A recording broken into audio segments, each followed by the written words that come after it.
மழையில் காதல், ஒரு வினோதமான சந்திப்பின் ஆரம்பம். மறைந்த ஞாயிற்றுக்கிழமை மாலையில் நகரத்தின் எங்கும் மழை தூறலாக தொடங்கியது.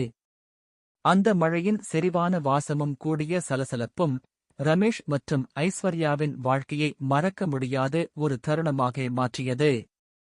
மீட்டோன்றிய பார்வை. பெருந்தெருவின் மூலையில் ரமேஷ் ஒரு சிறிய தேநீர் கடையில் காப்பி அருந்திக் கொண்டிருந்தான். மழையால் தெருவில் மக்கள் வெகு குறைவாக இருந்தனர்.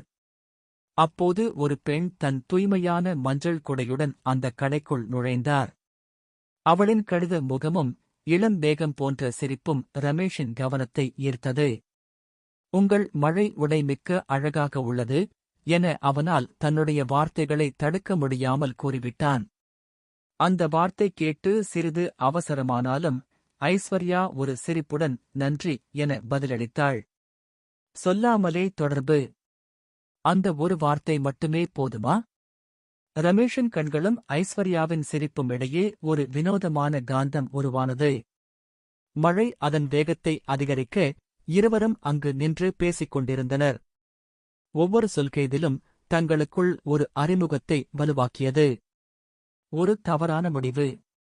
பேச்சு முடிந்து இருவரும் வெளியில் வந்தபோது ரமேஷ் தன் மழைக்கூடையை அவரிடம் தந்து, இதை பயனாக்குங்கள், மற்ற மழைக்கான சந்திப்பில் இதை மீண்டும் தந்துவிடுங்கள் என்றான்.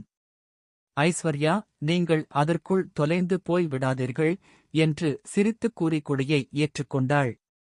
மழை தொடர்ந்து காதலாக. அந்த குடையை திருப்பிக் கொடுக்க வேண்டும் என்ற ஒரு காரணத்தால் இருவரும் அடுத்த முறை சந்தித்தனர்.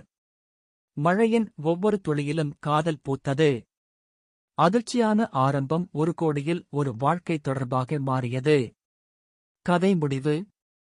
அந்த மழை நாள் காதலுக்கான ஒரு புதிய பாதையை உருவாக்கியது.